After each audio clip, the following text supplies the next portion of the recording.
Unthinkable chaos erupts in Tampa. BTS's Jin surrounded by overwhelming crowd. Is HYBE losing control? Thousands screamed. Barricades bent. Emergency protocols blurred into panic. But why did Jin, one of the most controlled, disciplined, and protected K-pop icons, find himself in the center of an uncontrollable stampede in Tampa, Florida?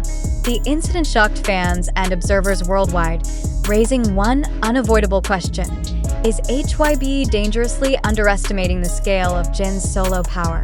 As Jin embarks on his long-awaited Seokjin_EP tour across the United States, Tampa was expected to be just another stop, well-organized, secure, and unforgettable in the right ways. Instead, it turned into a symbol of what happens when anticipation, mismanagement, and emotional fervor collide. HYBE, known for its notoriously calculated planning, may have just encountered the limits of its own system. The chaos unfolded hours before Jin arrived at the venue. Despite the blistering Florida heat and warnings issued the night before about maintaining crowd control, fan presence tripled overnight. By sunrise, the perimeter of the venue was surrounded by fans, many without tickets, hoping for a glimpse of Jin. What followed wasn't just excitement. It was sheer disorder. Unconfirmed visuals circulated online showing fans bypassing initial security lines, pushing against each other in desperation. Some collapsed from dehydration. Others screamed for help amid the confusion. The local event staff, overwhelmed and reportedly understaffed, failed to maintain any clear order. And yet, what made this even more alarming was the scale of silence from HYBE in the initial hours after the incident. How did things reach this point? Why were there not more layers of preventative protocols in place, knowing that this was Jin's first major public appearance in the US since his military discharge? The warnings were there. Online communities had already predicted mass turnout in Tampa due to its positioning on the tour schedule and the viral interest surrounding Jin's latest performance setlist, rumored to include unreleased personal songs. Insiders suggested that internal discussions at HYBE underestimated Florida's fanbase intensity. While cities like Los Angeles and New York were predicted to carry heavier logistical burdens, Tampa was thought to be relatively manageable. That assumption was a fatal error. Security presence, although visibly increased from previous shows, was insufficient for what soon became a public safety emergency. Multiple eyewitness accounts described private guards retreating as barriers collapsed. Footage also suggested that Jin's arrival vehicle was rerouted last minute after crowd clusters spilled beyond the designated areas. For a moment, his safety appeared compromised. And for an artist trained to maintain composure, even Jin's expression hinted at unease as he waved silently from inside his heavily tinted van. One of the most disturbing elements of this event is the emotional fallout among the fans themselves. Many who had waited for hours felt devastated when they could not even enter the venue, blocked by a wall of uncontrolled chaos. Online posts from eyewitnesses speak of tears, injuries, and near-fainting episodes. Others blamed fellow fans for disregarding safety, calling the situation selfish and reckless. A fracture seemed to emerge within the fandom, between those who believed in patience and procedure and those overtaken by urgency to see Jin no matter the cost. And what of HYBE? For a company that built its reputation on structure, timing, and pristine management, the lack of anticipation for this scale of response has deeply unsettled observers. How could they fail to predict the magnetism of Jin, who, after months of silence and emotional longing from armies worldwide, had now returned with energy, creativity, and vulnerability? Was this purely miscalculation, or was there arrogance involved? As the concert began late, more than 40 minutes behind schedule, reports indicated a tightened lockdown within the inner venue perimeter. Only verified attendees were allowed past the secondary barricades, with additional private security flown in by late afternoon. The atmosphere inside the stadium was emotionally charged but quieter than usual. Fans whispered. Some cried. Others kept looking at the sides of the stage, possibly wondering if Jin would address what had just happened outside. He didn't. Instead, Jin remained professionally focused, delivering what critics are calling one of his most technically flawless solo sets yet. But something in his tone, something in the pauses between songs, suggested the artist was not emotionally untouched. After performing his new track rumored to be titled Half Moon Window, Jin lowered his head for an unusual length of time. Though no direct statement was made, some fans interpreted this silence as grief or guilt. This interpretation, though speculative, raises more unsettling questions. Is Jin under pressure not to comment on fan safety issues? Was he advised to keep the show emotionally separate from the panic outside the gates? And if so, is HYBE once again prioritizing image over transparency? Tensions further escalated when fan-recorded videos captured HYBE staffers attempting to block media from filming crowd scenes.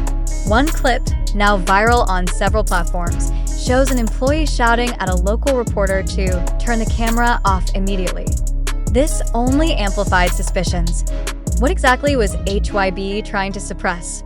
Some fans claim that HYBE's silence on crowd control mishaps is part of a larger pattern, one in which the company repeatedly avoids confrontation about the physical risks fans endure during major events. Others argue that the fans themselves must take accountability for refusing to follow guidelines.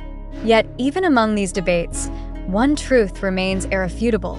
The Tampa incident is no longer just an unfortunate mishap.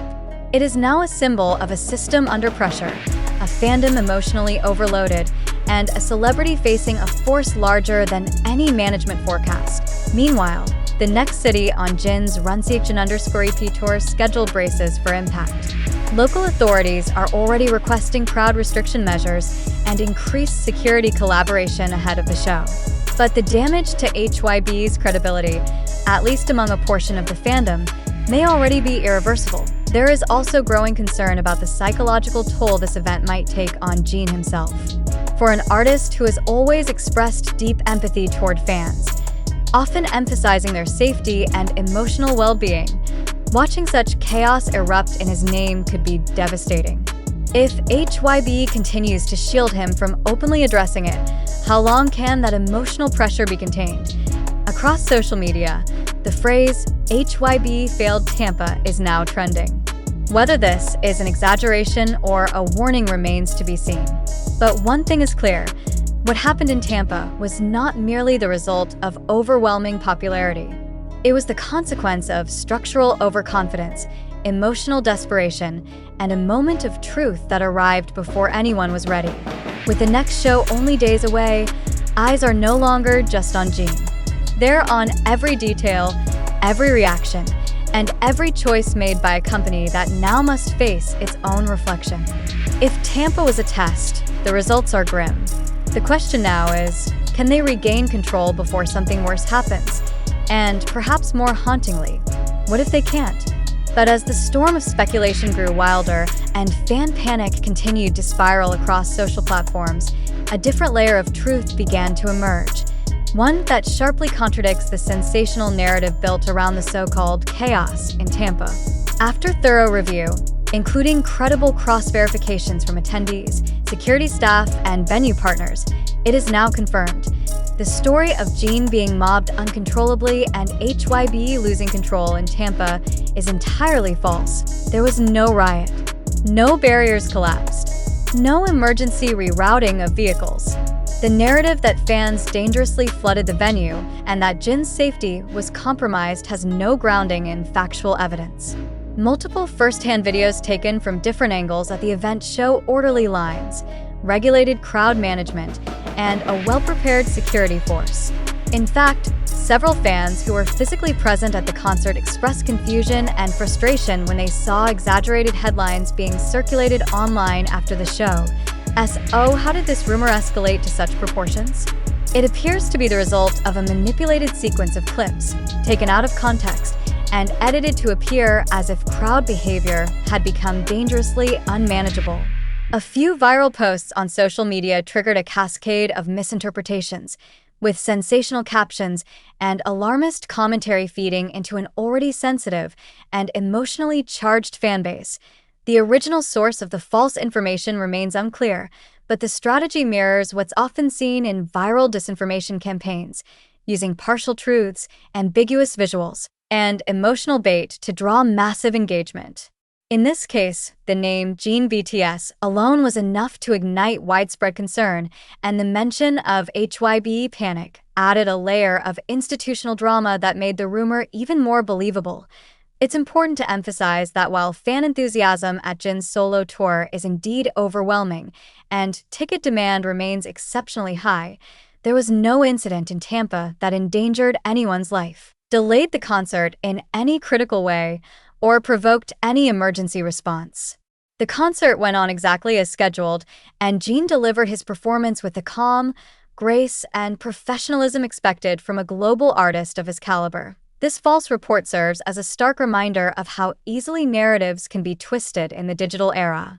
What appears urgent and dramatic can, in reality, be a complete fabrication. Readers and fans alike must remain critical, demand evidence, and avoid being manipulated by content designed purely to provoke clicks and panic.